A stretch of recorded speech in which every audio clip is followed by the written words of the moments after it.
Cuando ves la tierra fresca cayendo sobre un cuerpecito tan pequeño, algo dentro de ti muere también. Y nadie nunca te prepara para este tipo de dolor. Buenos días, mis queridos. Aquí es doña Ana, 78 años a cuestas, hablando directamente desde mi salita en Ciudad de México, en mi pequeño departamento en Coyoacán. El ventilador está encendido porque este calor no da tregua, pero gracias a Dios hoy tengo un techo seguro sobre mi cabeza. Ni siquiera puedo creer que pueda decir esto después de todo lo que pasé. Hoy voy a compartir con ustedes una historia que guardé encerrada en mi pecho por más de 50 años. Una historia de amor que se convirtió en pesadilla, de sueños destrozados y de un dolor que ninguna madre debería conocer. Antes de comenzar este difícil viaje, quisiera pedirles un pequeño favor de corazón. Suscríbanse aquí al canal Memorias de las Abuelas. Den ese like que no cuesta nada y cuéntenme en los comentarios desde qué rinconcito de nuestra América Latina me están viendo. Esto me ayuda mucho a seguir compartiendo mis historias y quizás alertar a otras personas que puedan estar pasando por lo mismo que yo pasé. La vida no es fácil, pero juntos somos más fuertes, ¿no es cierto? Nací en 1946, en una casita sencilla en Tepito, cuando Ciudad de México todavía no era esa selva de concreto que conocemos hoy. Mi padre trabajaba en una fábrica textil, un hombre honesto que salía de casa antes de que saliera el sol y regresaba cuando ya era noche. Mi madre cosía para otros y fue ella quien me enseñó el arte de las agujas e hilos desde pequeña. Ana, con una aguja en la mano, nunca pasarás necesidad, siempre decía, y tenía razón. De esa habilidad saqué mi sustento por muchos años. Éramos 5 hermanos, todos apretados en aquella casa de 2 habitaciones. No teníamos mucho, pero nunca faltó comida en la mesa ni cariño. Mis padres, que Dios los tenga, eran estrictos pero justos. La única riqueza que podían darnos era educación y se aseguraron de que todos estudiáramos al menos hasta la secundaria, lo que era mucho para la época. Yo era una niña soñadora, ¿saben? Pasaba horas mirando las revistas de moda que mi madre traía de sus clientas más adineradas, imaginando que algún día tendría vestidos bonitos como aquellos. En la escuela era aplicada, especialmente en español y artes. Adoraba escribir pequeñas historias y soñaba con ser maestra. Me parecía hermoso ver a las maestras con sus cuadernos y libros, siempre tan elegantes y respetadas por todos. A los 17 años conseguí mi primer empleo en una tienda de ropa en el centro histórico. No era gran cosa. Arreglaba percheros, atendía clientes, hacía pequeños ajustes a las prendas, pero para mí representaba independencia. Podía ayudar en casa y aún guardar un poquito para mis sueños. Seguí estudiando de noche, determinada a hacerla normal y convertirme en maestra. Fue en esa época, trabajando en la tienda, que conocí a Luis. ¡Ay, Dios mío, qué guapo era! Alto, moreno, con esos ojos verdes que parecían ver a través de una. Trabajaba en una zapatería del otro lado de la calle y siempre venía a comprar cigarros en el puesto frente a nuestra tienda. Un día me sorprendió mirándolo y sonrió. Fue una sonrisa que iluminó el día entero. «Buenas tardes, señorita. Su vestido hace juego con sus ojos», me dijo la primera vez que se animó a hablarme. Me puse tan nerviosa que apenas pude agradecerle. Tenía 23 años, 6 más que yo, y una confianza que me fascinaba. Hablaba como si el mundo entero estuviera a sus pies. Al principio era solo eso. Sonrisas intercambiadas a través del aparador, saludos rápidos cuando nos cruzábamos en la calle. Después vinieron las notitas que dejaba en el puesto de periódicos para que el vendedor me las entregara. Pequeños poemas, declaraciones tímidas, invitaciones a un café que al principio rechazaba por vergüenza y por lo que mi madre diría. Una señorita decente no sale sola con un muchacho que apenas conoce, siempre advertía, y yo respetaba eso. Había sido criada así, pero Luis era persistente. Un día apareció en la tienda como cliente. Quería comprar una corbata para mi papá, decía. Pasó casi 1 hora allí, probándose corbatas, haciéndome reír con sus historias cuando mi jefa no estaba mirando. Me invitó de nuevo a aquel café. Solo un cafecito en la pastelería aquí de la esquina, lugar público, lleno de gente. Su reputación Seguirá intacta, lo prometo. Acabé cediendo. Aquel primer café se transformó en muchos otros. Pronto estábamos encontrándonos siempre después del trabajo, a veces solo para caminar por el centro antes de que cada uno se fuera a su casa. Él era encantador, hablaba bonito, tenía planes grandiosos. Voy a abrir mi propia tienda algún día, ya verás. No voy a ser vendedor toda la vida. Tengo visión para los negocios. Mis padres al principio desconfiaron. Papá especialmente pensaba que Luis era demasiado pulido, que hablaba como quien vende aceite de víbora. Pero con el tiempo fue ganándose su confianza también. Aparecía en casa con pequeños regalos: un pastel para mamá, un paquete de café especial para papá, dulces para mis hermanos menores. Muchacho educado, acabó admitiendo mi padre después de algunos meses. Al menos parece tener futuro. Fuimos novios por 2 años. Fueron los años más felices de mi vida hasta entonces. Luis me trataba como a una princesa. Recuerdo un cumpleaños mío en que ahorró durante meses para llevarme a un restaurante elegante en el centro, de esos con mantel de tela y mesero con pajarita. Me sentí en las nubes. Para una chica sencilla de Tepito, aquello era puro lujo. Seguí estudiando y él me apoyaba. Quiero una esposa inteligente, decía, no una tonta que solo sepa cocinar. Eso me encantaba. Era tan diferente de los otros muchachos que conocía, que solo querían muchachas para cuidar la casa y tener hijos. A finales de 1965 me pidió matrimonio. Fue un domingo después de misa. Estábamos sentados en una banca de la plaza comiendo helado cuando sacó una cajita del bolsillo. El anillo era sencillo, una piedra pequeña, pero para mí valía más que cualquier diamante. Quiero que seas mi esposa, Ana. Quiero construir una vida contigo. Nos casamos 6 meses después en una ceremonia sencilla en la iglesia del barrio. Yo con mi vestido blanco hecho por mi madre. Él con un traje azul marino nuevo. No teníamos dinero para una gran fiesta.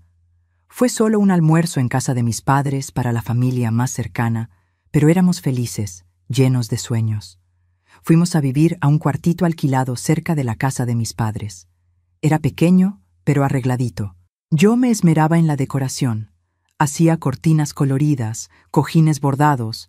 Quería que nuestro rinconcito fuera acogedor, un verdadero hogar. Luis seguía trabajando en la zapatería, ahora como gerente. Yo había conseguido terminar la normal y daba clases a niños en una escuelita del barrio. No ganaba mucho, pero ayudaba con los gastos y me sentía realizada.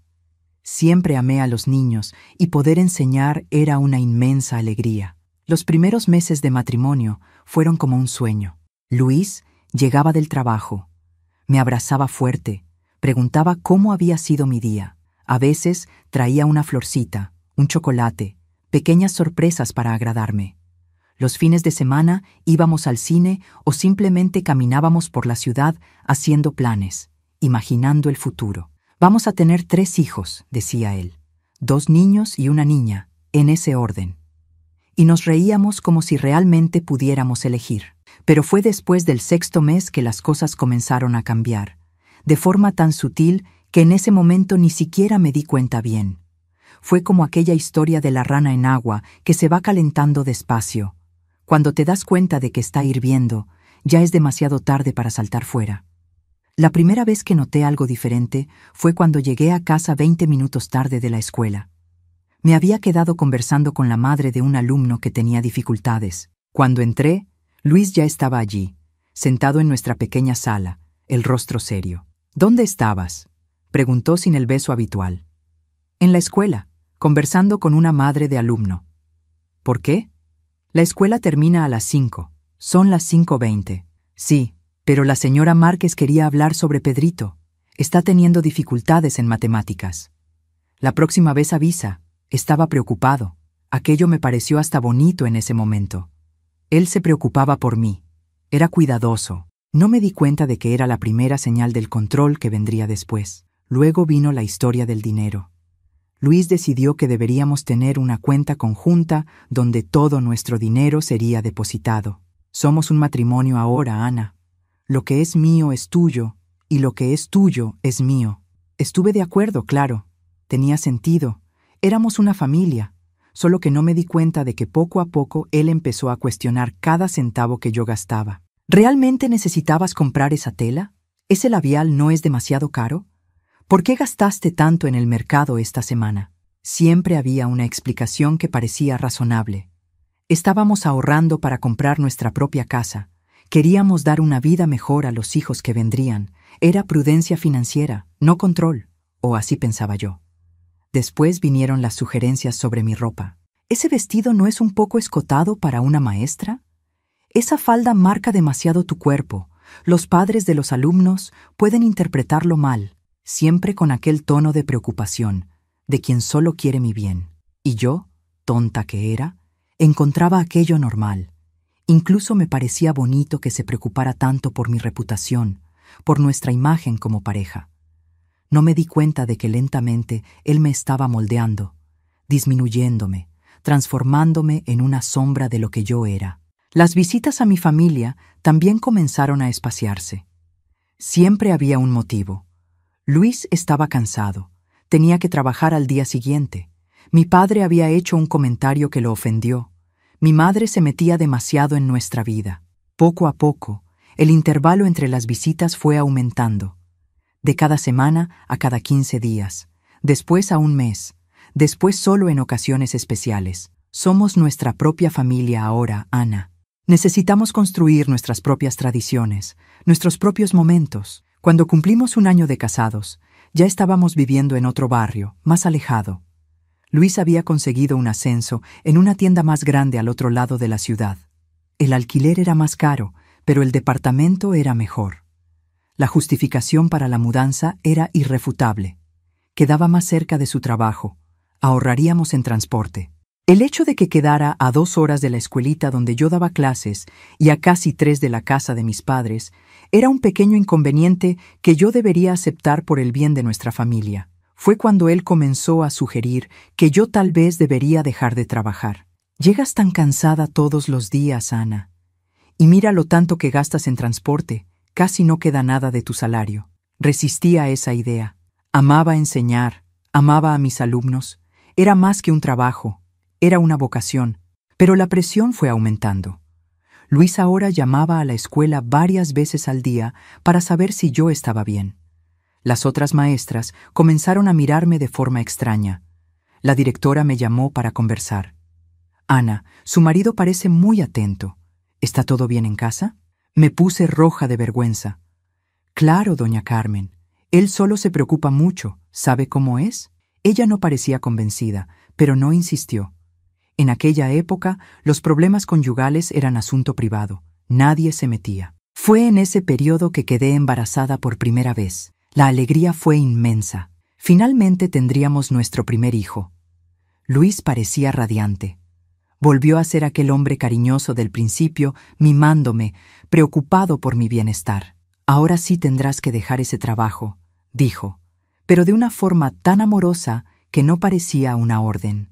Nuestro bebé necesita una madre descansada, bien alimentada, y después de que nazca, te va a necesitar a tiempo completo.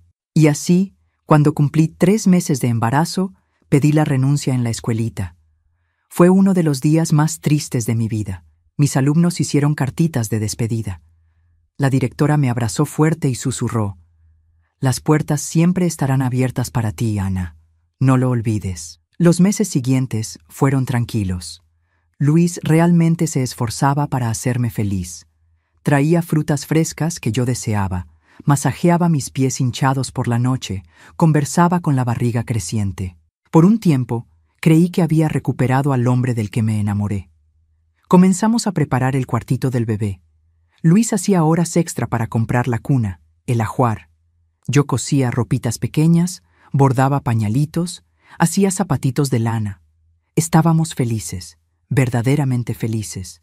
O al menos yo lo estaba. En el 7º mes de embarazo, recibí la noticia de que mi padre había sufrido un derrame cerebral. Estaba en el hospital en estado grave. Cuando se lo conté a Luis, esperaba que dejara todo y me llevara a ver a mi padre inmediatamente. En vez de eso, frunció el ceño. «No es bueno que te alteres en ese estado, Ana. Piensa en el bebé. Vamos a esperar noticias mejores antes de visitar». «Pero Luis, es mi padre. Puede ser la última vez que lo vea vivo. Exactamente por eso. La emoción puede hacerte daño, provocar un parto prematuro. Es demasiado arriesgado.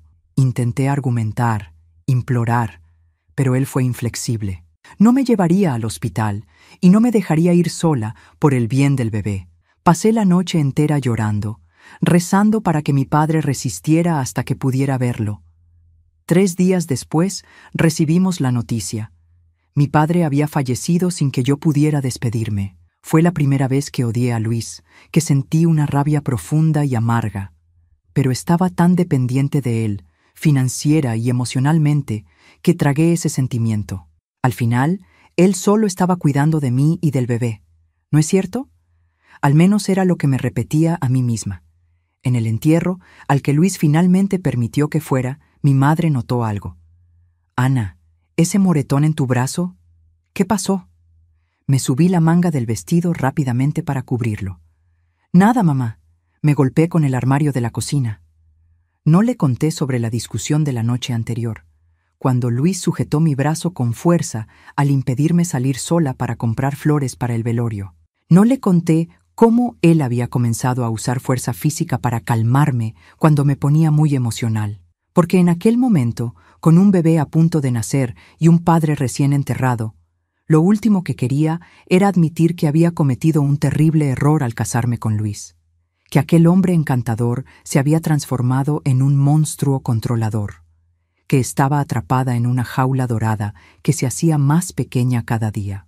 Pero lo peor estaba por venir, y nada, absolutamente nada, podría haberme preparado para lo que ocurriría después de que nuestro hijo naciera. Nuestro hijo Miguel nació en una madrugada calurosa de enero de 1967. Fueron casi 20 horas de parto, sola en aquella sala fría del hospital público. En aquella época, los maridos no podían acompañar el nacimiento, se quedaban en la sala de espera fumando y caminando de un lado a otro. Cuando finalmente escuché el llanto fuerte de mi niño, fue como si el mundo entero se hubiera detenido. Nunca olvidaré cuando la enfermera puso aquel paquetito rojo y llorón en mis brazos, tan pequeño, tan perfecto, con los ojitos verdes del padre y mi nariz respingona. Luis entró a vernos casi 1 hora después. Parecía emocionado, con los ojos húmedos al tomar a su hijo por primera vez. «Mi muchacho, mi hombrecito», susurraba, meciendo a Miguel con cuidado. En aquel momento pensé que todo cambiaría, que el nacimiento de nuestro hijo traería de vuelta al Luis del que me enamoré. Durante algunas semanas fue exactamente así. Luis llegaba del trabajo ansioso por tomar al bebé en brazos, bañarlo, cambiar pañales. Tomaba fotos con aquella cámara Kodak que había comprado especialmente para registrar cada momento de nuestro hijo. Incluso me ayudaba de madrugada cuando Miguel se despertaba llorando. Calentaba el biberón mientras yo, exhausta, intentaba calmar a nuestro pequeño. «Te estás convirtiendo en una excelente madre, Ana», decía, llenándome de orgullo. Yo me desdoblaba para cuidar del bebé y mantener la casa impecable, aún durmiendo apenas 2 o 3 horas por noche. Quería que Luis llegara y encontrara todo perfecto. La cena lista, el bebé limpito y sonriente, yo arreglada esperando en la puerta, como en las revistas americanas que hojeaba en la peluquería. Pero poco a poco la fatiga fue acumulándose. Miguel tenía cólicos terribles que lo hacían llorar durante horas. Yo caminaba por la casa de madrugada, cantando, meciéndolo, intentando calmarlo, mientras Luis dormía.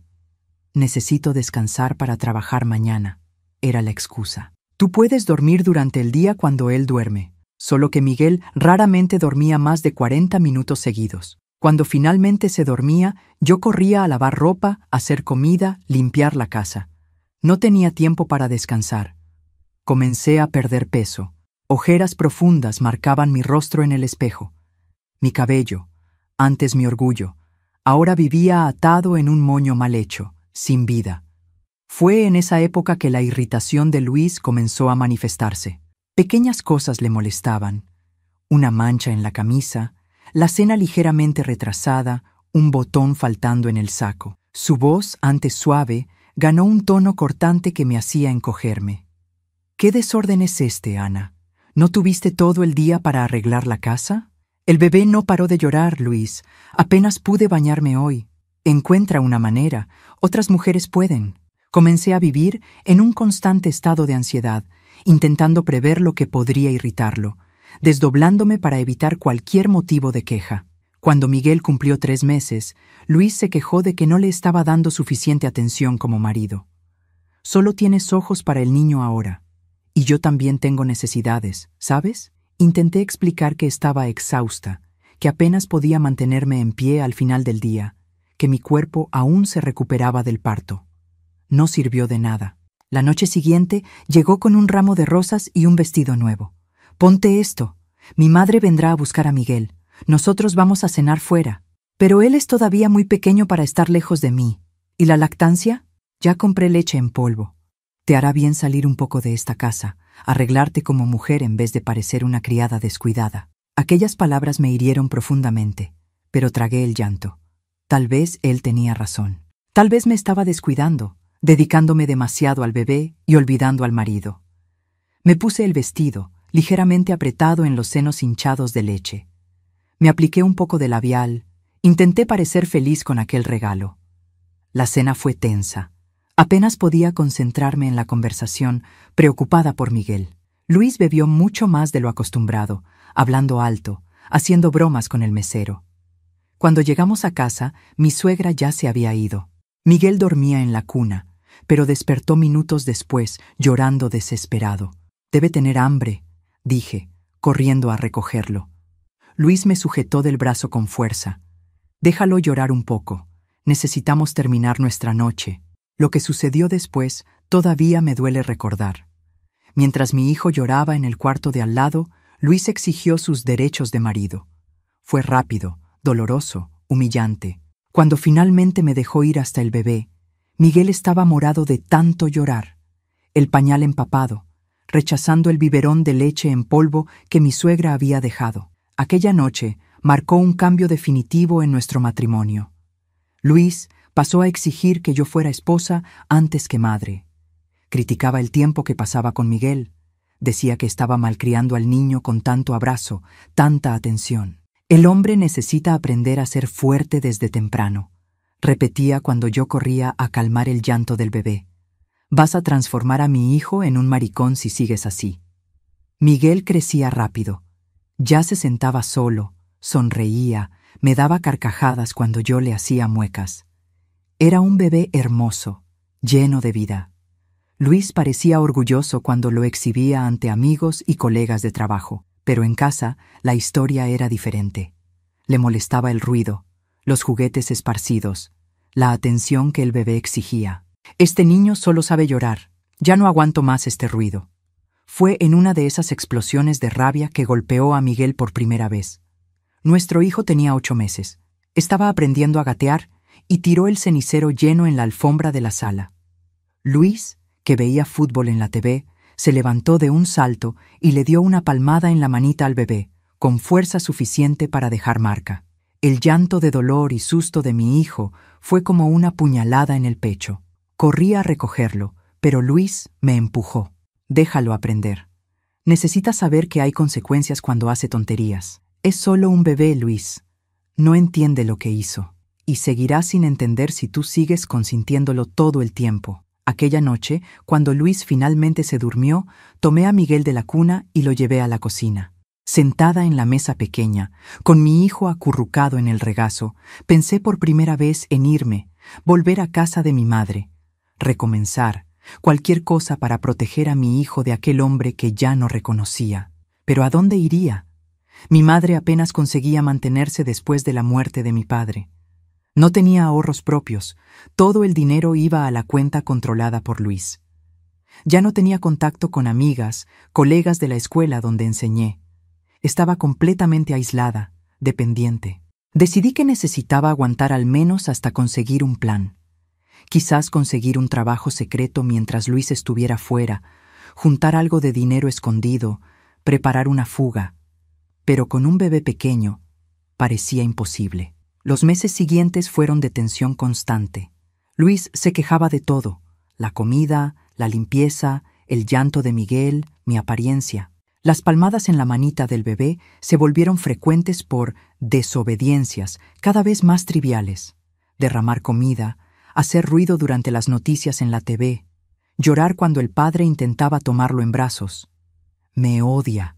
Tú envenenaste a mi hijo contra mí», gritaba Luis, como si un bebé de menos de 1 año pudiera elaborar tales sentimientos. Comencé a notar que Miguel realmente se ponía tenso cuando el padre llegaba a casa. Dejaba de jugar, se quedaba quietecito en un rincón, como si intentara volverse invisible. Con apenas 1 año ya había aprendido a temer a su propio padre. Eso me partía el corazón. Una mañana de domingo, cuando Miguel ya había comenzado a dar los primeros pasos, Luis anunció que tenía una sorpresa. Íbamos a pasar el día en Chapultepec, como una familia normal. Me entusiasmé con la idea. Hacía tanto tiempo que no salíamos para algo divertido. Arreglé a Miguel con su ropita más bonita. Preparé un bolso con pañales, biberones, galletas. Incluso me puse un poco de labial y me puse un vestido floreado, intentando reavivar algo de nuestra antigua relación. El paseo comenzó bien. Miguel quedó encantado con los animales, señalando y balbuceando sus primeras palabras. «Guau, guau», para cualquier animal. No importaba si era león o mono. Luis parecía relajado. Tomaba fotos, compró algodón de azúcar, sostenía al hijo en brazos para ver mejor a los animales en las jaulas. Parecía el padre que siempre soñé que sería, hasta que, al regresar, encontramos un embotellamiento terrible. El coche estaba caliente. Miguel comenzó a irritarse, llorando. Intenté distraerlo con juguetes, canciones, pero nada funcionaba. Luis apretaba el volante con fuerza, el rostro poniéndose cada vez más rojo. «Cállate ya, niño». «Ana, no aguanto más ese llanto. Está cansado, con calor, es normal, ya pasará». Miguel lloraba más fuerte, pataleando en la sillita improvisada. En aquella época no existían los asientos de seguridad de hoy. De repente, Luis frenó el coche en el acotamiento con una sacudida que nos lanzó hacia adelante. «Dámelo aquí, voy a enseñarle a quedarse quieto». «No, Luis, es solo un bebé». Pero él ya se había volteado hacia el asiento trasero, jalando a Miguel por el bracito con tanta fuerza que mi hijo gritó de dolor. Intenté impedirlo. Me lancé entre ellos. Recibí una bofetada en el rostro que me dejó aturdida. «Quítate de en medio, Ana. Este mocoso necesita aprender a respetar a su padre». Lo que siguió fue una pesadilla. Allí mismo, en el acotamiento de la carretera a Cuernavaca, con coches pasando a toda velocidad, Luis golpeó a nuestro hijo. No solo palmadas en la mano o en las nalgas, como había hecho antes, sino bofetadas en el rostro, en la cabeza. Miguel gritaba en pánico, el rostrito rojo, los ojos desorbitados de terror. Entré en desesperación, intentando proteger a mi hijo, recibiendo parte de los golpes, gritando por socorro, pero el ruido de los coches ahogaba mi voz. Finalmente conseguí agarrar a Miguel y encogerme con él en un rincón del asiento, formando una barrera con mi cuerpo. «¡Enloqueciste! ¡Vas a matar a nuestro hijo!». Luis paró, jadeante, mirando sus propias manos como si no reconociera lo que acababa de hacer. «Él me saca de quicio», murmuró, pasándose la mano por el cabello. «Si se comportara bien, esto no pasaría». Volvimos a casa en un silencio mortal. Miguel eventualmente se durmió, exhausto de tanto llorar. Yo miraba por la ventana, las lágrimas corriendo silenciosas, una decisión formándose en mi mente. No importaba cómo, no importaba a dónde, teníamos que huir. Mi hijo no sobreviviría mucho más tiempo en aquella casa. Aquella noche, después de que Luis se durmió, hice un pequeño bulto con algunas ropas nuestras y un poco de comida. Tomé el dinero que había conseguido esconder a lo largo de los meses, algunas monedas aquí y allá del cambio de las compras, guardadas en una lata de galletas en el fondo del armario. Era poco, muy poco, pero tendría que servir. Planeaba salir a la mañana siguiente, tan pronto como Luis fuera a trabajar. Iría a la terminal de autobuses. Tomaría un autobús hacia cualquier lugar lejos de allí. Tal vez hacia el interior, donde el costo de vida era menor. Encontraría un trabajo, un lugar para quedarnos. Cualquier cosa sería mejor que aquel infierno. Pero el destino tenía otros planes para nosotros. A la mañana siguiente, Luis anunció que no iría a trabajar. Había pedido el día libre para arreglar lo que había pasado el día anterior. Vamos a ser una familia de verdad a partir de hoy, Ana. Sin gritos, sin problemas, lo prometo. Ya había escuchado promesas como aquella antes. Después de cada explosión de violencia venía el arrepentimiento, los juramentos de cambio, las pequeñas gentilezas que duraban algunos días antes de que todo volviera a la normalidad. Era un ciclo que conocía demasiado bien, pero aquel día Luis parecía diferente, más calmado, más centrado. Jugó con Miguel durante la mañana con una paciencia que no demostraba desde hacía meses. Incluso me ayudó a preparar el almuerzo, conversando sobre planes para el futuro, como en los viejos tiempos.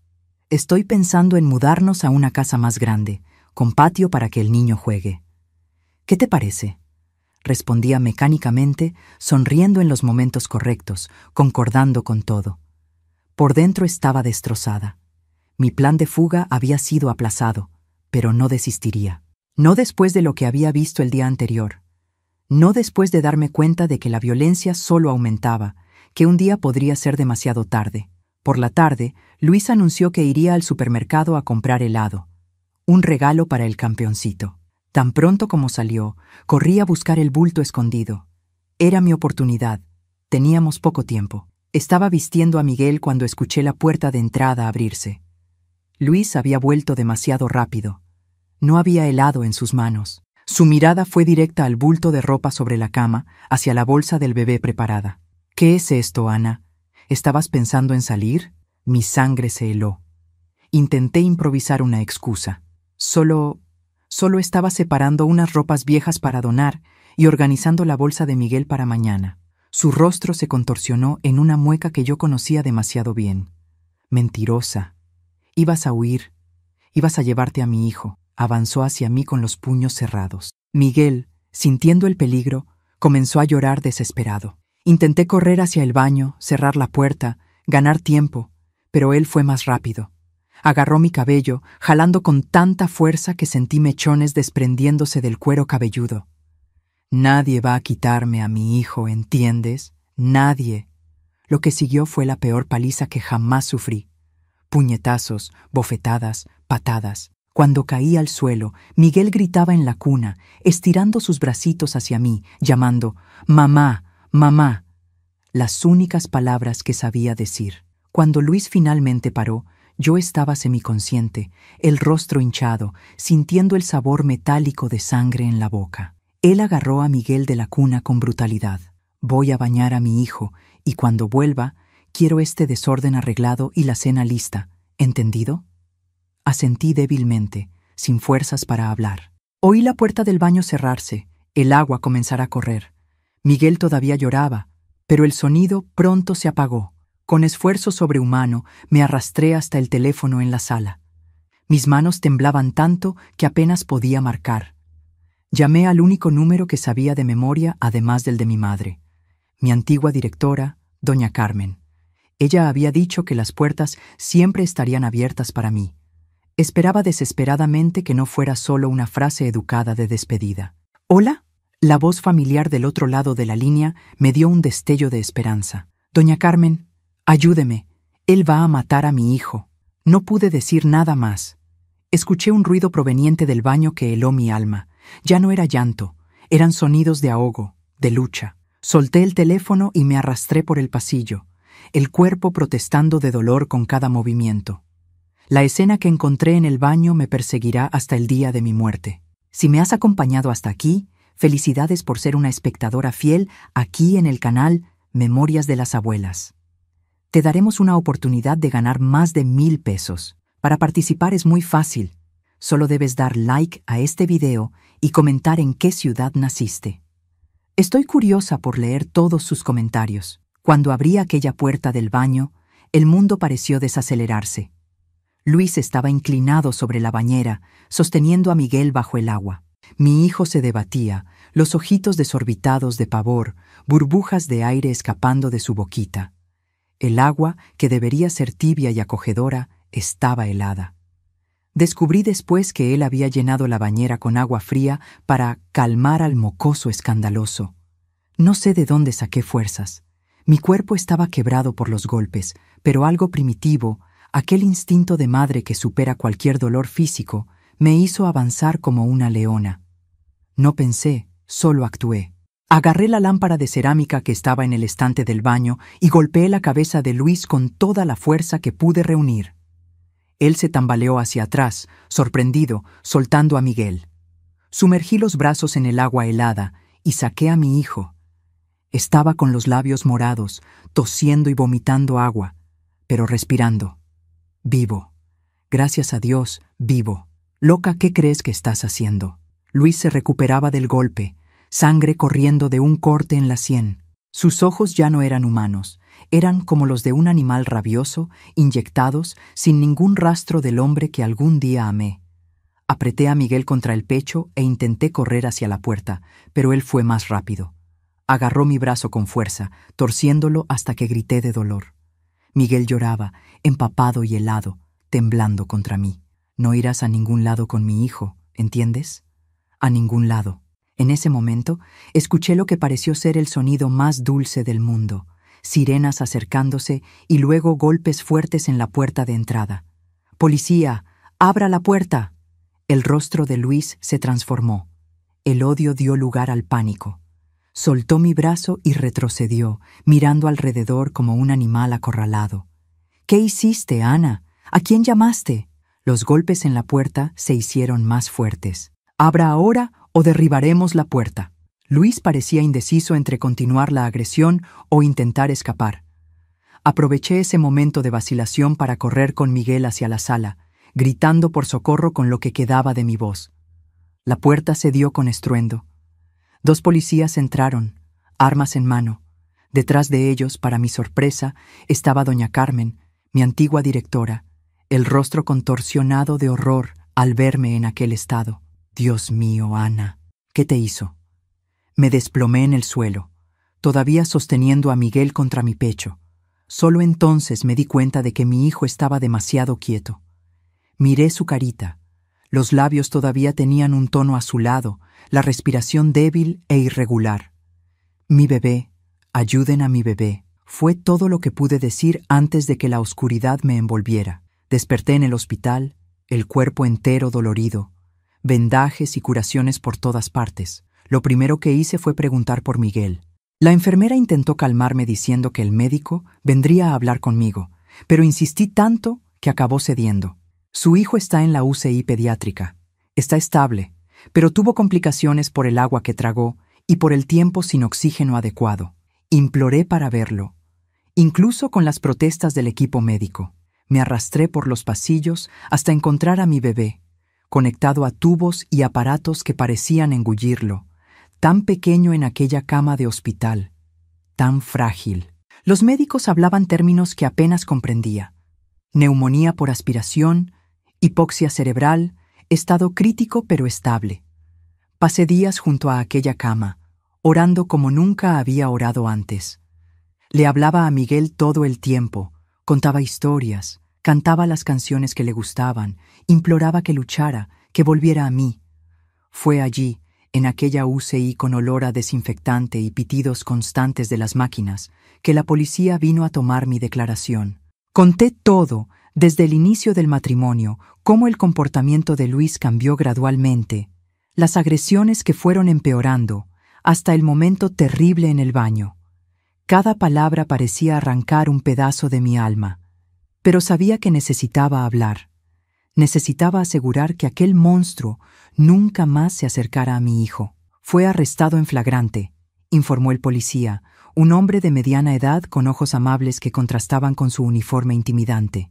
Con sus lesiones documentadas y el estado del niño, debe permanecer detenido hasta el juicio. Sentí un alivio momentáneo, pronto reemplazado por la preocupación más urgente, la recuperación de mi hijo.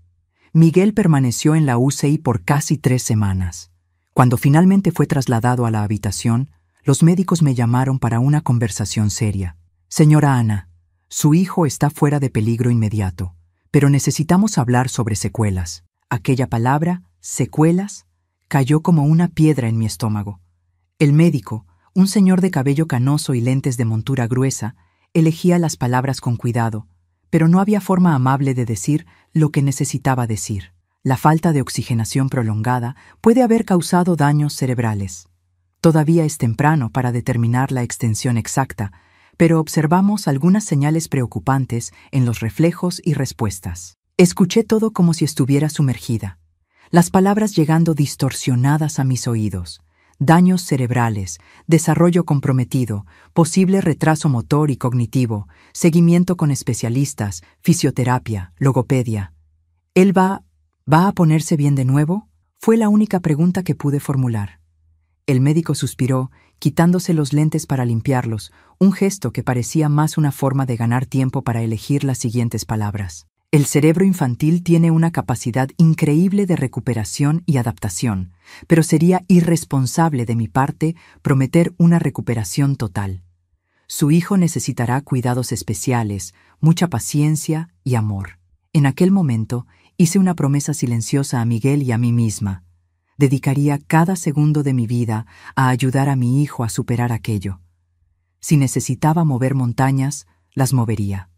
Si necesitaba luchar contra el mundo entero, lucharía. Cuando finalmente recibimos el alta, no teníamos a dónde ir. Nuestra casa estaba clausurada, parte de la investigación criminal. Luis seguía preso, pero su familia, que antes apenas nos visitaba, ahora apareció exigiendo derechos sobre Miguel. Mi suegra llegó a insinuar que yo era la culpable por provocar a su hijo hasta que perdiera la cabeza. Fue doña Carmen quien nos salvó nuevamente. Ofreció la habitación de huéspedes de su casa hasta que pudiera reorganizarme. Por el tiempo que sea necesario, Ana. No estás sola en esto. Los meses siguientes fueron una batalla constante. Acompañaba a Miguel en sesiones interminables de diversas terapias. Fisioterapia para fortalecer los músculos que habían perdido tono. Logopedia para estimular el habla que había regresado. Terapia ocupacional para reaprender habilidades básicas. Cada pequeño progreso era celebrado como una gran victoria. Paralelamente, enfrentaba el proceso criminal contra Luis. Tuve que revivir cada momento de aquella pesadilla, ahora ante jueces, fiscales, abogados. Su defensa intentó de todo. Alegar que yo exageraba, que era una madre emocionalmente inestable, que el accidente en el baño había sido mi culpa por dejar a un bebé solo con un padre inexperto. El juicio se arrastró por casi un año. Al final, las evidencias eran demasiado irrefutables. Las marcas en el cuerpo de Miguel y en el mío hablaban por sí solas. Luis fue condenado por intento de homicidio y agresión, con una pena que parecía insuficiente ante el daño que había causado, pero al menos significaba que estaríamos seguros por los próximos años. Mientras tanto, con la ayuda de doña Carmen, conseguí un empleo como asistente en la misma escuela donde había enseñado. No era un puesto de maestra. Mi tiempo y energía estaban dedicados principalmente a Miguel, pero me permitía tener un ingreso, reconstruir algo de independencia. La escuela incluso adaptó mis horarios para que pudiera llevar a mi hijo a las terapias. Miguel acababa de cumplir 2 años cuando inicié el divorcio. En aquella época, en 1969, el divorcio no era algo simple ni bien visto por la sociedad. Las mujeres divorciadas cargaban un estigma. Eran vistas con desconfianza, como si hubieran fallado de alguna forma. Pero ya no me importaba lo que la gente pensara. Mi única preocupación era garantizar la seguridad y el bienestar de mi hijo. Los desafíos que enfrentábamos eran enormes. Miguel tenía dificultades significativas. Tardó mucho más que otros niños en volver a caminar. Su habla estaba limitada a pocas palabras. Tenía crisis de pánico cuando veía agua en bañeras o piscinas. Pero también tenía un espíritu luchador que me sorprendía diariamente. Su sonrisa, aquella sonrisa que iluminaba los ojos verdes heredados del padre, volvía cada vez con más frecuencia. Poco a poco, construimos una nueva vida. Alquilé un pequeño departamento acogedor, no muy lejos de la escuela donde trabajaba. Transformé la habitación de Miguel en un espacio estimulante con colores vibrantes, juguetes educativos, todo pensado para ayudar en su desarrollo.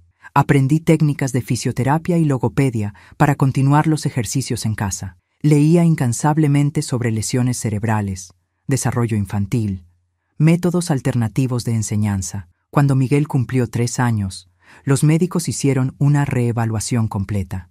El neurólogo, un joven doctor recién llegado de una especialización en Estados Unidos, revisó todos los exámenes e historial. Señora Ana, su hijo ha hecho progresos notables, mucho más allá de lo que esperábamos inicialmente.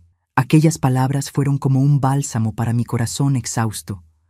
Miguel todavía enfrentaría desafíos, todavía necesitaría terapias y seguimiento, pero la dedicación había dado frutos. Ahora hablaba pequeñas frases, podía correr aunque con algo de desequilibrio, mostraba interés por libros y dibujos. Esto se debe mucho más a su dedicación que a cualquier intervención médica, completó el doctor.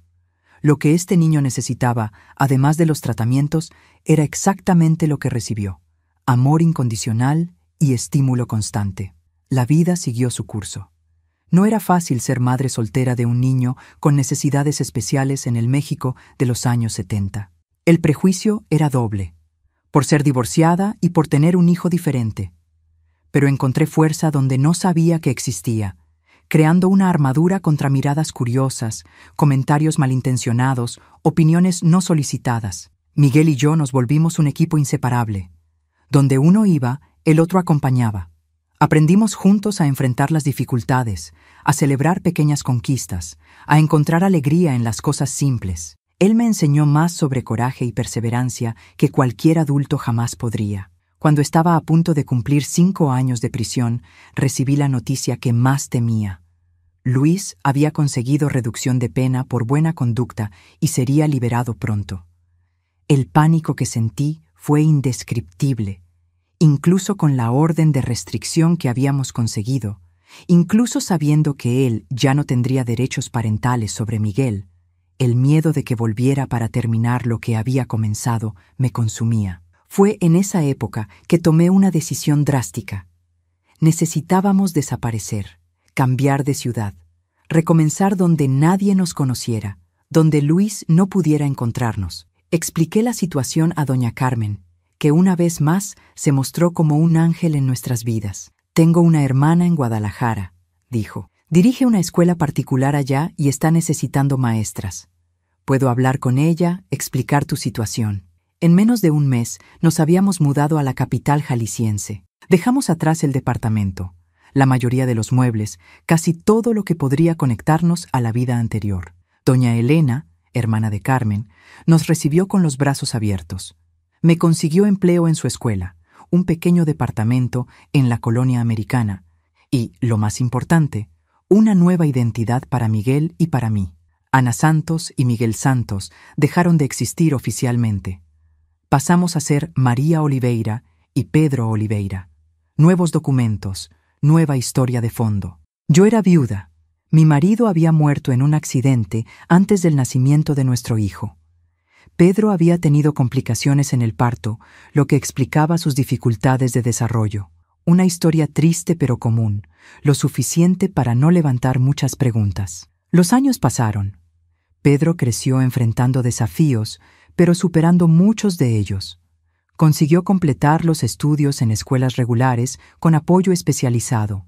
Tenía dificultades de aprendizaje en algunas áreas, especialmente matemáticas, pero se destacaba en artes y música. A los 18 años comenzó a trabajar en una pequeña imprenta, donde su talento para el dibujo era valorado. Durante todo ese tiempo, viví con miedo. Cada golpe en la puerta me hacía helar la sangre. Cada hombre que se parecía vagamente a Luis en la calle me hacía cruzar a la otra acera, corazón acelerado. Nunca más me involucré románticamente con nadie. El trauma era demasiado profundo. La prioridad era mi hijo y además no podía arriesgarme a que alguien descubriera nuestro secreto. Supe a través de contactos muy cautelosos con doña Carmen que Luis efectivamente nos había buscado tras ser liberado. Se enfureció al descubrir que habíamos desaparecido. Amenazó a personas, intentó demandar a la escuela donde yo trabajaba. Eventualmente, parece que desistió, o al menos eso esperamos por muchos años. En 1990, cuando Pedro ya tenía 23 años y trabajaba en la imprenta, recibimos una carta que lo cambiaría todo nuevamente. Era de doña Carmen, ahora una señora de edad avanzada. La carta informaba, con cuidado para no mencionar nombres, que aquella persona Había fallecido en un accidente automovilístico tras conducir ebrio. Luis estaba muerto. Después de más de 2 décadas, finalmente podíamos respirar sin miedo. Pedro notó el cambio en mí inmediatamente. Era como si un peso invisible hubiera sido removido de mis hombros. Cuando le expliqué la razón, se quedó en silencio por un largo tiempo. ¿Crees que deberíamos volver a usar nuestros nombres verdaderos?, preguntó finalmente. La pregunta me tomó por sorpresa. Después de tanto tiempo como María y Pedro Oliveira, no sabía si conseguiríamos ser Ana y Miguel Santos nuevamente. Además, Pedro no tenía recuerdos conscientes de la vida antes de Guadalajara, de quiénes éramos realmente. No sé, hijo. Creo que ya somos quienes fingimos ser por tanto tiempo. Él asintió pensativo. Pero me gustaría conocer nuestra historia verdadera, toda ella. Fue entonces que me senté con mi hijo adulto y conté por primera vez todos los detalles de nuestra vida anterior, las partes que había suavizado, omitido para protegerlo. Le conté sobre su padre, sobre cómo nos conocimos, sobre cómo el amor se transformó en pesadilla, sobre aquel día terrible en el baño, sobre cómo casi lo pierdo, sobre nuestra fuga y nueva identidad.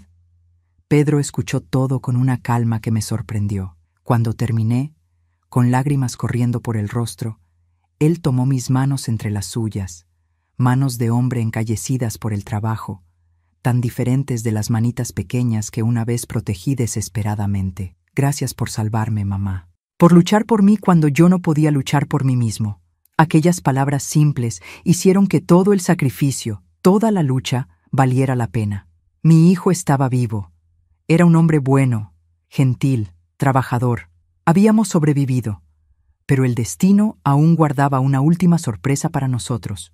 Una que ni en mis pesadillas más sombrías podría haber imaginado. Pensábamos que nuestra vida finalmente había encontrado alguna paz tras saber de la muerte de Luis. Pedro, o Miguel, nuestro verdadero nombre que solo usábamos en conversaciones privadas dentro de casa, estaba prosperando en la imprenta. A los 25 años había sido promovido a diseñador principal, creando logotipos y materiales para empresas locales. Sus dificultades, aunque todavía presentes, no le impedían llevar una vida casi normal. Yo continuaba en la escuela de doña Elena, ahora como coordinadora pedagógica después de tantos años. La mentira se había convertido en nuestra verdad. Éramos respetados en la comunidad, la dedicada maestra viuda y su hijo talentoso que superó dificultades de aprendizaje. Incluso teníamos un pequeño departamento propio, comprado con mucho sacrificio en pagos interminables. Fue un miércoles lluvioso de marzo de 1993 que todo cambió nuevamente. Pedro había salido temprano del trabajo quejándose de un fuerte dolor de cabeza, secuela que aún lo atormentaba ocasionalmente desde el incidente en la infancia. Yo estaba en la escuela finalizando la organización de una reunión de padres cuando la secretaria me llamó con urgencia. «Doña María, hay un hombre queriendo hablar con usted. Dice que es importante, sobre su hijo». Mi corazón se heló inmediatamente. Incluso después de todos aquellos años, el miedo nunca me abandonó completamente. En la recepción de la escuela encontré a un hombre de unos 50 años, cabello canoso en las sienes, traje bien cortado. No lo reconocí de inmediato. Señora Santos. O debería decir señora Oliveira. Sentí que la sangre huía de mi rostro. Nadie en Guadalajara conocía mi nombre verdadero. No sé de qué está hablando el señor. Soy María Oliveira. Él sonrió, una sonrisa fría que no alcanzaba los ojos. Creo que sí sabe, Ana. Soy Ricardo Méndez, hermano menor de Luis. Me tomó tiempo, pero finalmente los encontré a usted y a mi sobrino. En aquel momento, el mundo pareció desmoronarse a mi alrededor. El hermano de Luis. Ni siquiera lo recordaba bien. Era mucho más joven. Estaba en el ejército cuando nos casamos. Raramente lo veíamos. ¿Cómo nos había encontrado después de tantos años? ¿Qué quiere de nosotros? Luis está muerto. No tenemos nada que ver con su familia. Ah, pero sí tenemos, respondió sacando un sobre del bolsillo interno del saco. Mi hermano dejó un testamento. Todos sus bienes deben ir para su hijo Miguel. Los busqué por años desde que murió. Finalmente, un detective privado consiguió rastrear el cambio de identidad. Me quedé en silencio, calculando qué hacer. Necesitaba llegar a casa, alertar a Pedro, tal vez huir nuevamente. No estoy aquí para causar problemas. continuó Ricardo, interpretando mi silencio como miedo. Luis era un hombre perturbado, siempre lo supe. Lo que hizo con usted y el niño fue imperdonable. Estoy aquí apenas para cumplir mi obligación legal de entregar la herencia al heredero legítimo. No confié ni por un segundo. Su expresión era demasiado parecida a la de Luis cuando mentía, los mismos ojos calculadores, la misma sonrisa falsa. Voy a pensarlo. Necesito irme ahora. Claro, respondió suavemente entregándome una tarjeta. Estoy hospedado en el Gran Hotel. Me quedaré algunos días. Me gustaría mucho conocer a mi sobrino. Salí de la escuela prácticamente corriendo, ignorando las miradas curiosas. Necesitaba llegar a casa, verificar si Pedro estaba bien, decidir qué hacer. Durante todo el camino en autobús, mi corazón latía descompasado. La lluvia que caía parecía un presagio de tiempos sombríos retornando. Cuando llegué a nuestro edificio, noté algo extraño inmediatamente. La puerta del departamento estaba entreabierta. Pedro nunca dejaba la puerta así, especialmente cuando estaba con dolor de cabeza. «¿Pedro?», llamé empujando la puerta lentamente. «¿Hijo?». El silencio que me respondió era perturbador. Nuestro pequeño departamento parecía extrañamente frío, como si una presencia maligna hubiera pasado por allí. En la sala nada parecía fuera de lugar, pero cuando llegué al pasillo que llevaba a las habitaciones, vi marcas de zapato mojado en el piso, marcas que no eran mías ni de Pedro. «¿Pedro?», llamé más alto, el pánico creciendo. «¿Estás ahí?». Abrí la puerta de su habitación con el corazón en la garganta. Vacía. La cama desarreglada indicaba que se había acostado a descansar, pero ya no estaba allí. En la cocina y en el baño tampoco había señal de él. Fue cuando noté algo en nuestro pequeño balcón. La puerta de vidrio estaba abierta, dejando entrar la lluvia y mojando el piso. Atravesé la sala con pasos temblorosos, y lo que vi en el balcón me hizo soltar un grito que pareció venir de las profundidades de mi alma. Pedro estaba caído en el suelo mojado, sangre mezclada con agua de lluvia, formando un charco oscuro alrededor de su cabeza. A su lado, una maceta rota, aparentemente el arma usada para golpearlo. «No, hijo mío, no». Caí de rodillas a su lado, mis manos temblando al verificar su pulso. Todavía latía, débil, irregular, pero latía. Gracias a Dios, estaba vivo. La herida en la cabeza sangraba abundantemente, como toda herida en el cuero cabelludo. Intenté detener la hemorragia con una toalla mientras buscaba frenéticamente el teléfono para llamar a una ambulancia. Mientras marcaba el número de emergencia, escuché un ruido proveniente de la habitación. No estaba sola en el departamento. El agresor todavía estaba allí. Dejé el teléfono descolgado y agarré lo primero que podría servir como arma, un cuchillo de cocina. Con el corazón martillando contra las costillas, me preparé para enfrentar a quien fuera. Nadie más lastimaría a mi hijo mientras yo respirara. La puerta de mi habitación se abrió lentamente, y allí estaba él. Ricardo Méndez. Pero, ¿cómo? Acababa de dejarlo en la escuela. «Veo que ya conoció a mi hijo Junior», dijo con una calma aterradora. Él llegó un poco antes de lo que me hubiera gustado. Fue entonces que entendí. No era Ricardo en la escuela, sino su hijo, que debía ser la viva imagen del padre. Una trampa. Y yo había caído redondita, dejando a Pedro solo y vulnerable. De la habitación salió otro hombre, más joven, con los mismos ojos fríos de la familia Méndez. Debía tener unos 30 años, la edad que Luis tendría cuando murió. El parecido era perturbador. «Esto no debía suceder así», dijo el joven, mirando a Pedro caído en el balcón. Reaccionó, intentó llamar a la policía. Tuve que impedirlo. «¿Qué quieren?», pregunté, el cuchillo firmemente apuntado hacia ellos, mi cuerpo posicionado entre los invasores y mi hijo herido. «¿Dinero?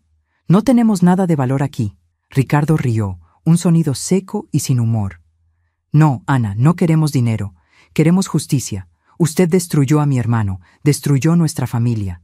Luis perdió todo, el empleo, la reputación, años de vida en la cárcel, y después usted huyó con su hijo como una ladrona en la noche. Su hermano intentó matar a nuestro hijo. Era un monstruo abusivo». «¡Mentira!», rugió, avanzando un paso. Luis era un buen hombre al que usted enloqueció con sus provocaciones, sus neurosis.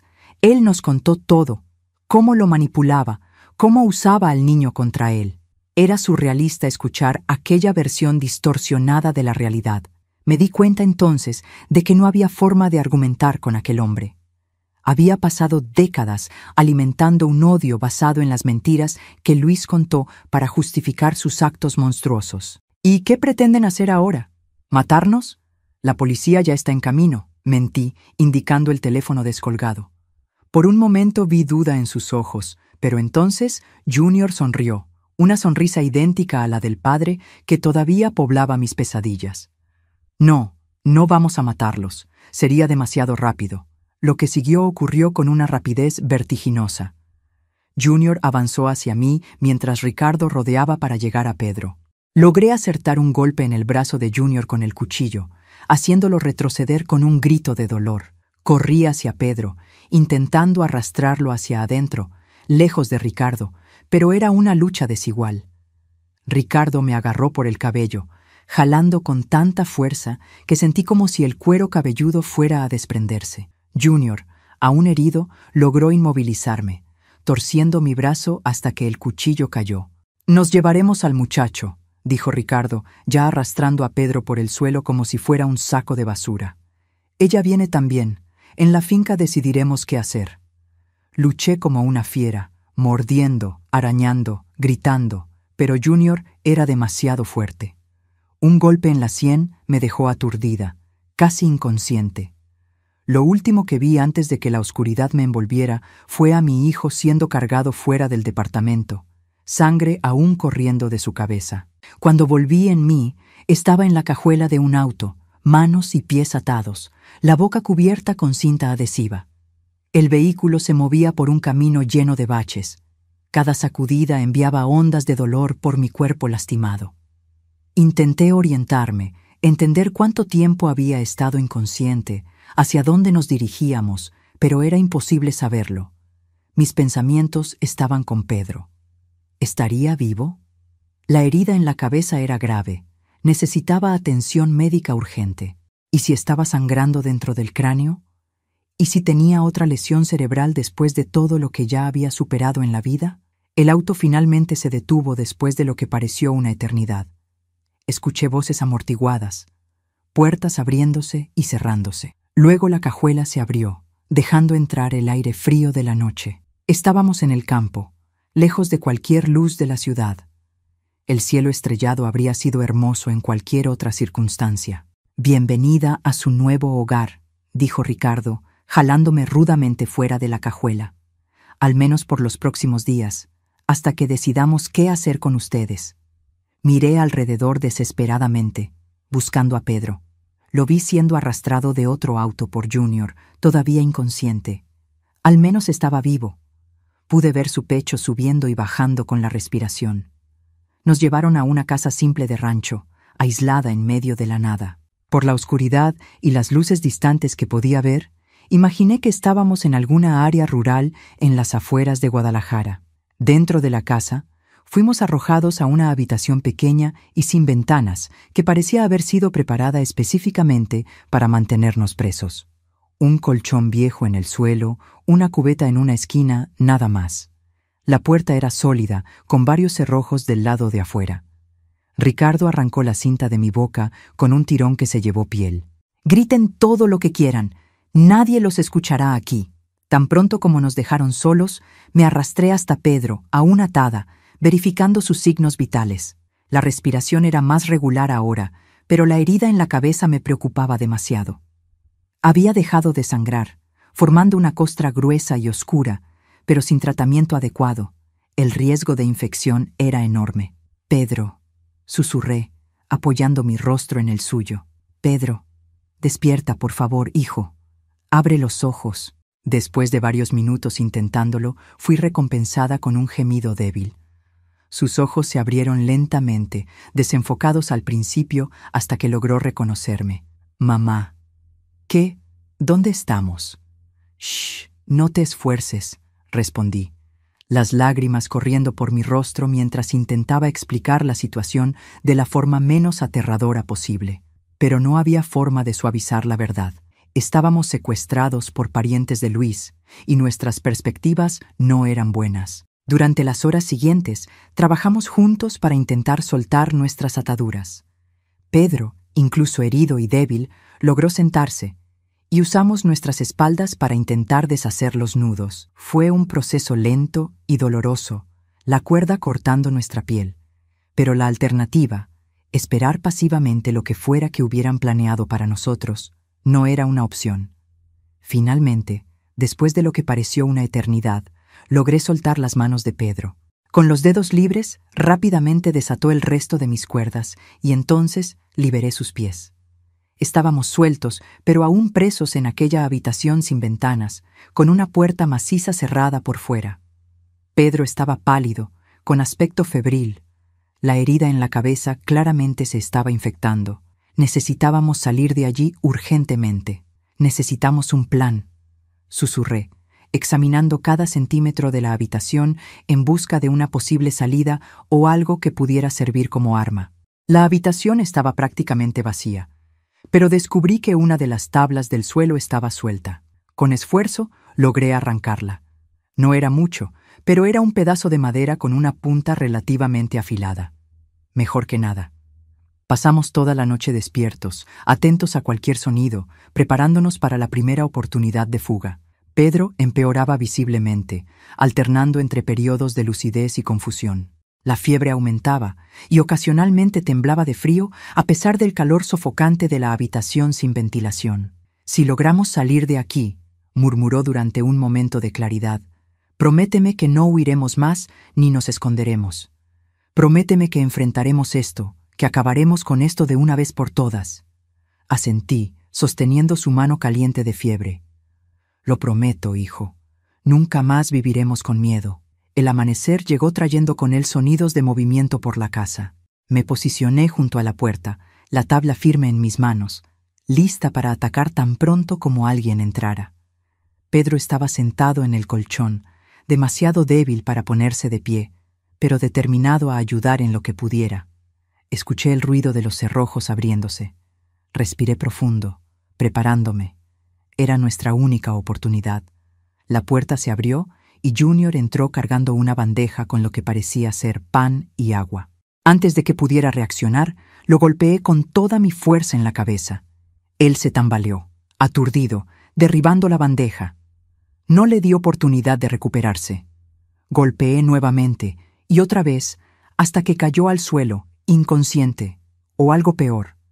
No me detuve a verificar. «Vamos», llamé a Pedro, ayudándole a levantarse. Él se apoyó en mí, apenas pudiendo caminar. Salimos a un pasillo oscuro, escuchando voces provenientes de lo que parecía ser la cocina. Ricardo no estaba solo. Había al menos otra persona en la casa. Caminamos lo más silenciosamente posible por el pasillo, buscando la salida. Pedro pesaba cada vez más contra mí, sus piernas cediendo bajo su peso. La infección estaba ganando rápidamente. Encontramos la puerta trasera y la abrimos con cuidado. El amanecer nos recibió con un paisaje rural. Campos de pasto, un camino de tierra a lo lejos, ninguna casa vecina visible.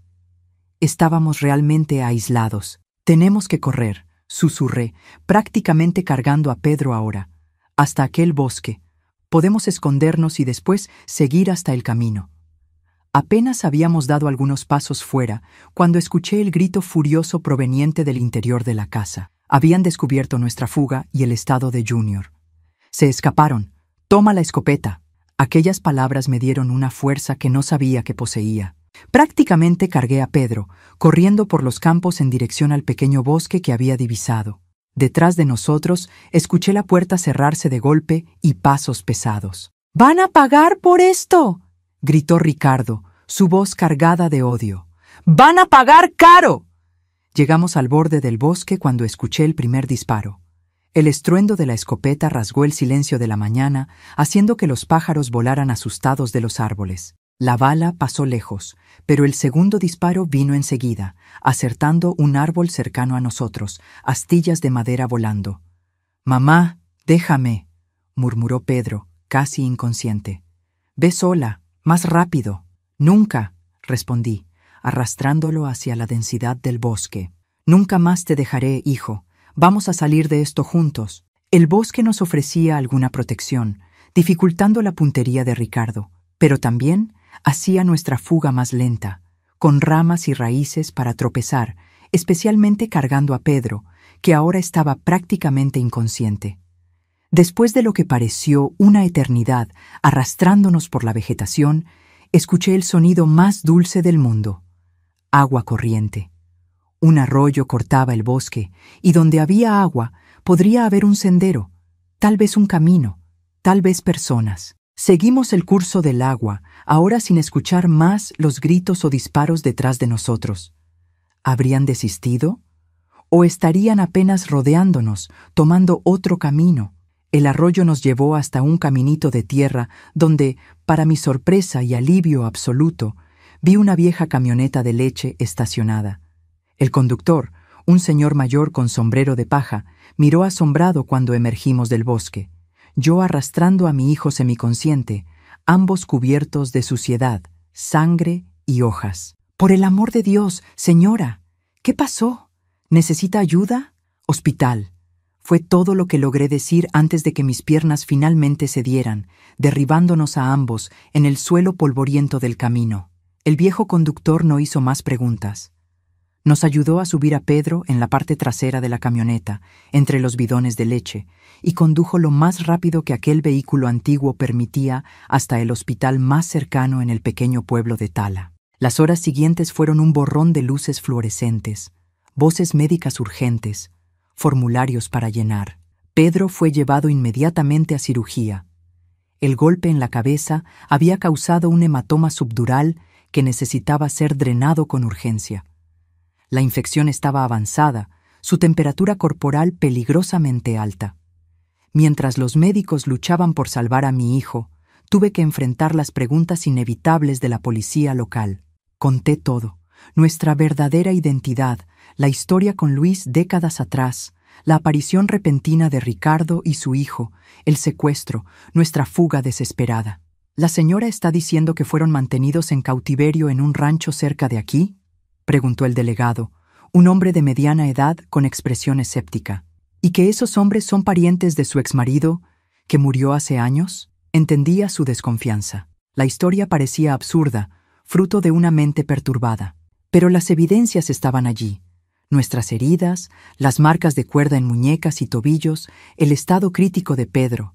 «Necesita encontrarlos», insistí. «Ellos no van a desistir, van a seguir cazándonos». El delegado prometió investigar, pero podía ver en sus ojos que no creía totalmente en mí. Al final, sin una dirección exacta del rancho, ¿cómo encontrarían el lugar? Y aunque lo encontraran, Ricardo y su hijo probablemente ya habrían huido. Pasé 3 días junto a la cama de Pedro en la UCI, durmiendo en sillas incómodas, comiendo solo cuando las enfermeras insistían. Los médicos no eran optimistas. Aunque había sobrevivido a la cirugía, la infección se había extendido, causando septicemia. Su cuerpo, ya debilitado por las secuelas antiguas, luchaba con dificultad.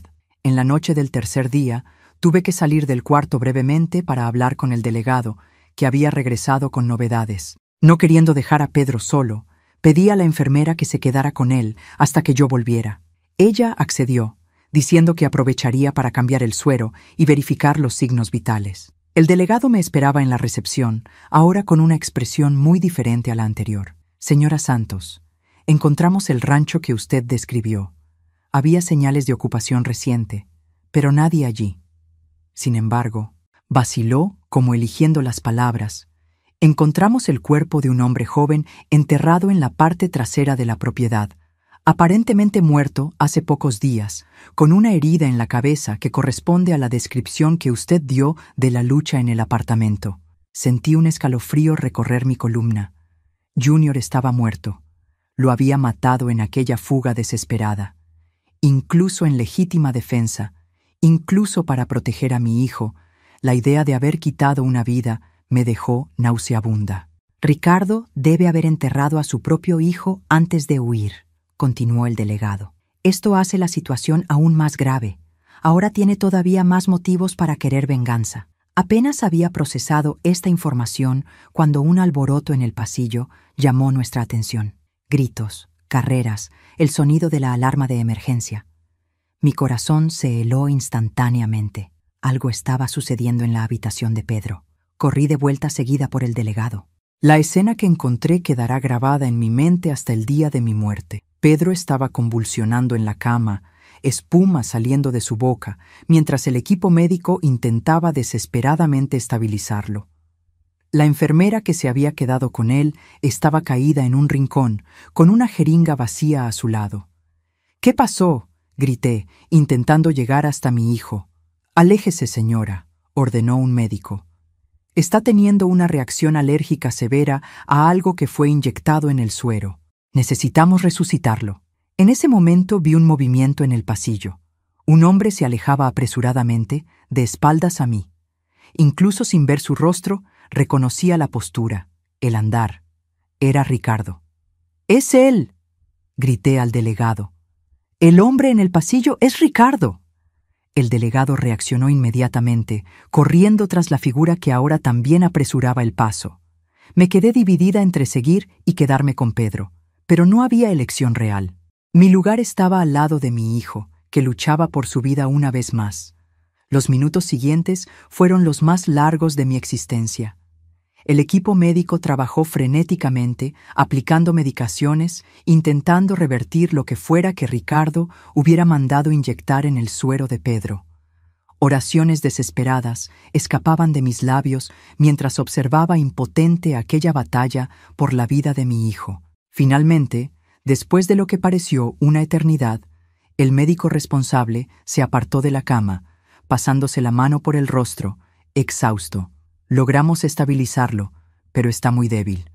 Las próximas horas serán decisivas. La enfermera que estaba en la habitación, ahora consciente, contó que un hombre vestido como médico había entrado diciendo que necesitaba verificar el suero. Cuando ella cuestionó, sintió un pinchazo en el brazo y perdió el conocimiento. Era obvio que Ricardo lo había planeado todo, posiblemente observando el hospital durante días, esperando su oportunidad.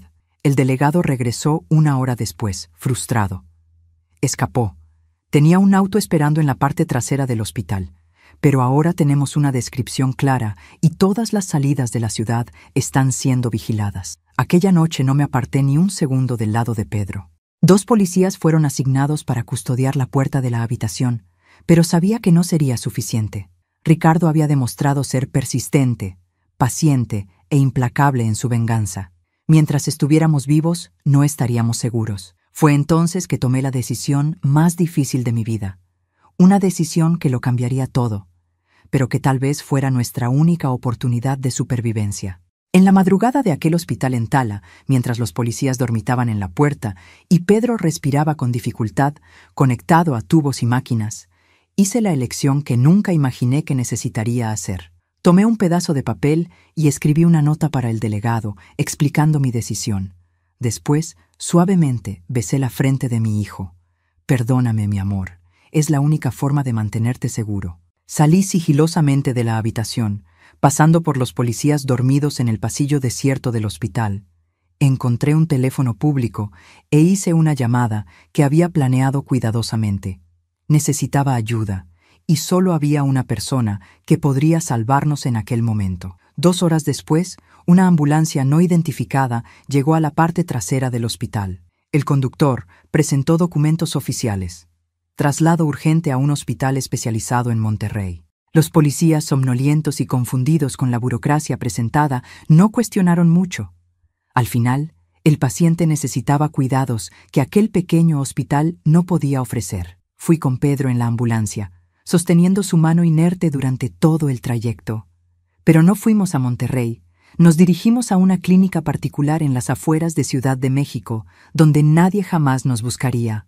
Una clínica cuyo director debía un gran favor a doña Carmen, que movió cielo y tierra para ayudarnos cuando recibió mi llamada desesperada. «El paciente no existe oficialmente», explicó el doctor Martínez cuando llegamos. «Ningún registro, ningún expediente. Para todos los efectos, ustedes nunca pasaron por aquí». Fue así como Miguel Santos, o Pedro Oliveira, desapareció del mapa una vez más. En el hospital de Tala, la policía solo encontró mi nota. Necesitamos desaparecer para sobrevivir. No nos busquen. Un día entenderán. Durante semanas, Pedro luchó entre la vida y la muerte en aquella clínica anónima. La sustancia que Ricardo inyectó en el suero era un compuesto de alta toxicidad que provocó falla múltiple de órganos. Los médicos trabajaron incansablemente intentando revertir el daño, pero las perspectivas eran sombrías. Si sobrevive, probablemente tendrá secuelas permanentes, explicó el doctor Martínez una tarde lluviosa mientras observábamos a Pedro a través del cristal de la UCI. El cerebro estuvo sin oxigenación adecuada por un tiempo significativo durante las convulsiones. Asentí, tragando las lágrimas. Mi hijo había pasado la vida superando secuelas de un primer intento de asesinato y ahora, décadas después, enfrentaba el mismo desafío nuevamente. La historia se repetía como una broma cruel del destino. En las largas noches de vigilia junto a la cama de Pedro, comencé a planear nuestra siguiente vida. No podríamos volver a ser Ana y Miguel Santos. María y Pedro Oliveira también estaban quemados. Necesitábamos nuevas identidades, un nuevo lugar, un nuevo comienzo. Doña Carmen, nuestro ángel guardián a distancia, movió sus influencias una vez más. A través de contactos que nunca quiso explicarme detalladamente, consiguió nuevos documentos para nosotros. Actas de nacimiento, credenciales, historiales escolares, todo lo que necesitábamos para recomenzar como Teresa y Andrés Rivera, madre e hijo, venidos de Veracruz. Necesitan ir lejos, dijo por teléfono en una de las raras veces que nos arriesgamos a comunicarnos. Bien lejos, tal vez otro país, pero otro país estaba fuera de cuestión. Pedro, ahora Andrés, necesitaría cuidados médicos continuos, y nuestros recursos eran limitados. Decidimos por el extremo sur del país. San Cristóbal de las Casas, en Chiapas, parecía suficientemente remota, un lugar donde nadie pensaría en buscarnos. Después de 3 meses en la clínica, Pedro finalmente recibió el alta. Como doña Carmen había previsto, las secuelas eran significativas. El habla estaba comprometida, arrastrada y difícil.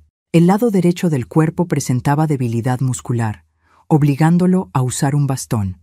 La memoria a corto plazo había sido afectada, haciéndolo repetir preguntas u olvidar conversaciones recientes. Pero estaba vivo, y mientras hubiera vida, habría esperanza de recuperación. Nuestro viaje a San Cristóbal fue largo y agotador. Primero en autobús hasta Tuxtla Gutiérrez, y luego otro autobús para San Cristóbal. Pedro durmió la mayor parte del trayecto, exhausto por el esfuerzo, y yo mantuve vigilia constante, sobresaltándome con cada persona que entraba o salía, imaginando a Ricardo en cada rostro desconocido. Llegamos a nuestro destino en un atardecer fresco de 1994. San Cristóbal era una ciudad colonial encantadora, con calles empedradas y casas coloridas, pero que mantenía aquel aire de lugar apartado, perfecto para quien quería perderse, recomenzar, ser solo un rostro más en la multitud.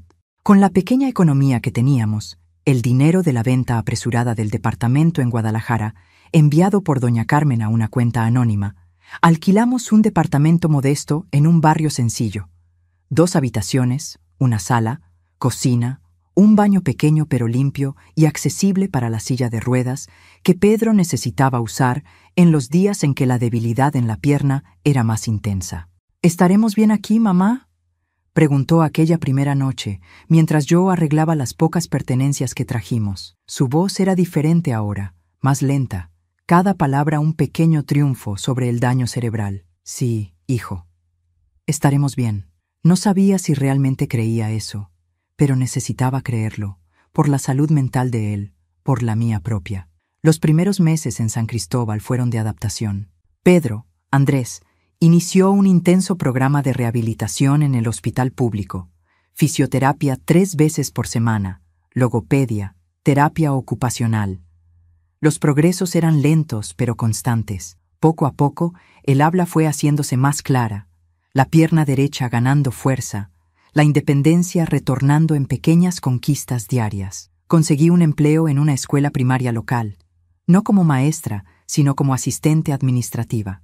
El sueldo era mínimo, pero complementado con la pequeña pensión por invalidez que conseguimos para Pedro, alcanzaba para mantener nuestra vida sencilla. Por la noche, después de que Pedro dormía, me permitía que el miedo regresara. Revisaba cada cerradura 2, 3 veces, verificaba las ventanas, dormía con un cuchillo bajo la almohada. La sombra de Ricardo Méndez aún planeaba sobre nosotros, incluso a miles de kilómetros de distancia. ¿Sería siempre así? ¿Viviríamos para siempre mirando por encima del hombro, esperando que él surgiera de las sombras para terminar lo que había comenzado? Un año pasó, luego otro. Nuestra vida en San Cristóbal ganó una rutina tranquila. Pedro, con esfuerzo sobrehumano, consiguió un empleo como dibujante en una pequeña imprenta. Trabajaba medio tiempo, en los días en que se sentía lo suficientemente bien. Su talento artístico, afortunadamente, había sido respetado por el daño cerebral.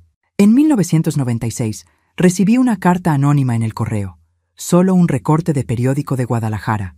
El titular decía: empresario condenado por asesinato de su propio hijo. El texto relataba que Ricardo Méndez había sido arrestado, juzgado y condenado a 25 años de prisión por el homicidio de Junior. El cuerpo encontrado en el rancho tenía huellas dactilares que comprobaban que Ricardo, no yo, había sido el autor del crimen. Aparentemente, el empresario mantuvo al hijo agonizante durante días después de una herida en la cabeza, negándose a buscar ayuda médica, lo que agravó su estado y llevó a la muerte, decía el reportaje. Se cree que el crimen está relacionado con un historial de violencia familiar que se remonta a décadas. No había remitente en la carta, pero reconocía la caligrafía en el sobre. Doña Carmen, una vez más, cuidando de nosotros a distancia. Ricardo estaba preso de verdad, con una sentencia larga. Por primera vez en tantos años, me permití relajarme un poco. Tal vez, solo tal vez, la pesadilla había terminado realmente, pero el daño ya estaba hecho. Pedro nunca volvería a ser el mismo. Los años de tensión constante habían dejado marcas en nosotros dos. El miedo se había convertido en un compañero tan constante que ya no sabíamos cómo vivir sin él. En 1999, Pedro conoció a Lucía, una joven profesora de artes que trabajaba como voluntaria en el centro de rehabilitación. Ella veía más allá de las cicatrices, más allá del habla arrastrada y del bastón. Veía al hombre gentil, talentoso y resiliente que mi hijo era. «No le importa, mamá», me dijo, los ojos brillando de una forma que no veía desde hacía años. Le conté todo sobre el accidente, sobre las secuelas. Dijo que solo me hace más interesante. No le contó toda la verdad, claro. No mencionó nuestros nombres verdaderos, ni la larga huida, ni a Ricardo. Algunas verdades eran demasiado peligrosas para compartir, incluso con alguien a quien se ama.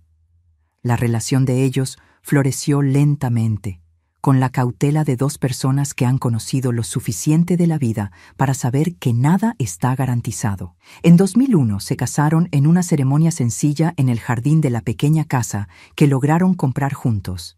Fue el día más feliz de mi vida desde el nacimiento de mi hijo. Verlo allí, de traje a pesar del frío de la montaña, apoyado en el bastón pero de pie por sí mismo, diciendo sus votos con la voz todavía ligeramente arrastrada, pero llena de emoción, fue como si todas las luchas, todas las huidas, todo el sufrimiento finalmente hubieran valido la pena. Lo consiguió. Susurré al cielo, imaginando que mi padre fallecido, el hombre bueno que conocí antes de Luis, pudiera escucharme desde algún lugar. Nuestro niño lo consiguió. En 2003 nació mi nieta Clara, una bebé sana, perfecta, con los ojos verdes del abuelo que nunca conocería. Sostenerla en brazos por primera vez fue como cerrar un círculo. La vida, a pesar de todos los intentos de destruirla, seguía adelante, se renovaba, encontraba un camino. Pedro era un padre dedicado, paciente, amoroso. Las limitaciones físicas no le impedían participar activamente en la crianza de su hija. Incluso en los días malos, cuando el dolor en la pierna era casi insoportable, o cuando la memoria fallaba, frustrándolo hasta las lágrimas, encontraba fuerzas para leer un cuento, cantar una canción de cuna, dibujar un animalito para hacer sonreír a Clara. En 2006 recibí otra carta anónima. Ricardo Méndez había muerto en prisión. Aparentemente un infarto fulminante, sin posibilidad de auxilio. era el fin definitivo de nuestra pesadilla. El último Méndez que nos amenazaba había partido de este mundo. Lloré al leer la noticia. No de alegría, como podría esperarse, sino de alivio, de agotamiento, de duelo por todo lo que habíamos perdido, por todas las vidas que aquella familia había destruido, incluyendo las suyas propias. «Se acabó, hijo», le dije a Pedro aquella noche, mostrándole la carta. «¿Realmente se acabó?» Él miró largamente el papel, luego a mí y finalmente a Clara, que jugaba inocentemente en la alfombra de la sala. «No, mamá, no se acabó. Nunca terminará realmente. Es parte de quienes somos». Y tenía razón, por supuesto. El miedo, la vigilancia constante, las pesadillas nocturnas, todo eso se había arraigado tan profundamente en nuestras almas que se había vuelto inseparable de nuestra identidad. Incluso sabiendo racionalmente que estábamos seguros, el cuerpo y la mente se negaban a abandonar totalmente los viejos hábitos de supervivencia. Los años siguientes trajeron una paz relativa. Pedro y Lucía tuvieron otro hijo, Lucas, en 2008. Mi pequeña familia crecía, florecía contra todas las probabilidades. Me mudé a una casita cerca de la de ellos para estar cerca, pero darles espacio para ser su propia familia. Pero a medida que envejecía, una cuestión comenzó a atormentarme cada vez más. Clara y Lucas no conocían su verdadera historia familiar. No sabían quiénes eran realmente, de dónde venían. Vivían bajo nombres falsos, identidades construidas sobre mentiras necesarias. «Tienen derecho a saber», dijo Pedro una tarde de 2015, mientras observábamos a los niños jugando en el patio. «Si algo nos sucede, quedarán sin conocer sus verdaderas raíces», suspiró, pasando la mano por su cabello, ahora con canas en las sienes. El bastón, compañero de décadas, descansaba contra la silla. «¿Y si lo saben? ¿Qué ganan con eso? Una historia de violencia, de fuga, de identidades falsas. ¿Qué bien les traería? La verdad siempre encuentra un camino, mamá. Mejor que venga de nosotros, con amor, que descubierta por casualidad, causando confusión y dolor». Debatimos el asunto durante meses. Lucía, cuando finalmente fue incluida en la conversación, quedó impactada al descubrir la extensión de lo que le habíamos ocultado. Pero después de la sorpresa inicial, fue ella quien más apoyó la idea de revelárselo todo a los niños, de forma apropiada a su edad, claro, sin los detalles más sombríos. En 2018, en una reunión familiar cuidadosamente planeada, contamos parte de la historia a Clara, ahora con 15 años, y a Lucas, con 10. Hablamos sobre la necesidad de cambiar de nombre para escapar de personas malas, sobre cómo habíamos viajado por México para encontrar un lugar seguro. Mantuvimos los detalles más violentos para el futuro, cuando fueran más maduros para comprender. «¿Entonces mi verdadero nombre no es Clara Rivera?», preguntó mi nieta, los ojos muy abiertos. «Tu nombre es Clara», aseguró Pedro. «Eso nunca fue una mentira. Es quien eres, independientemente del apellido». Los niños absorbieron la revelación con la resiliencia sorprendente de la juventud. Para ellos era casi como una historia de aventuras, huidas secretas, identidades nuevas, villanos derrotados, la realidad del trauma, del miedo constante, de la violencia que casi destruyó nuestra familia, era aún incomprensible para sus mentes jóvenes, y tal vez era mejor así. En 2020, cuando la pandemia golpeó a México, enfrentamos nuevos desafíos. Pedro, con su historial médico complicado, era grupo de riesgo. El aislamiento forzado sacó a flote viejos traumas. La sensación de confinamiento, de peligro inminente, de amenaza invisible. Fueron meses difíciles, reviviendo fantasmas que creíamos domados. Fue durante ese periodo, encerrada en casa con demasiado tiempo para pensar, que decidí que nuestra historia necesitaba ser contada.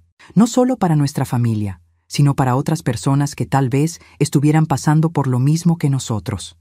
El ciclo de abuso, la fuga desesperada, la reconstrucción de una vida a partir de los escombros. Cuando las restricciones disminuyeron y pudimos reunirnos nuevamente, presenté la idea a Pedro. Inicialmente se resistió. «Es demasiado peligroso, mamá, y doloroso, remover todo esto. No necesitamos usar nombres reales. Podemos cambiar detalles, pero la esencia, la verdad de lo que vivimos, puede ayudar a otras personas a encontrar fuerza para salir de situaciones similares. Después de mucha reflexión, accedió con una condición. Solo después de que yo parta. No quiero revivir todo esto de nuevo. Respeté su deseo, claro, pero comencé a escribir igual, en secreto. Páginas y más páginas de recuerdos dolorosos, detallando cada momento de nuestro viaje. Era como drenar un veneno que había corrido por mis venas durante décadas. Doloroso, pero también purificador. En enero de 2024, mi hijo, mi guerrero, mi sobreviviente, finalmente encontró el descanso que merecía. Un derrame cerebral se lo llevó durante el sueño, pacíficamente, sin sufrimiento. A los 57 años, partió dejando una familia que lo amaba, un legado de coraje y resiliencia, y la libertad para que yo finalmente contara nuestra historia. Y así, mis queridos, llego al final de esta narrativa que comencé hace algunas semanas en este canal.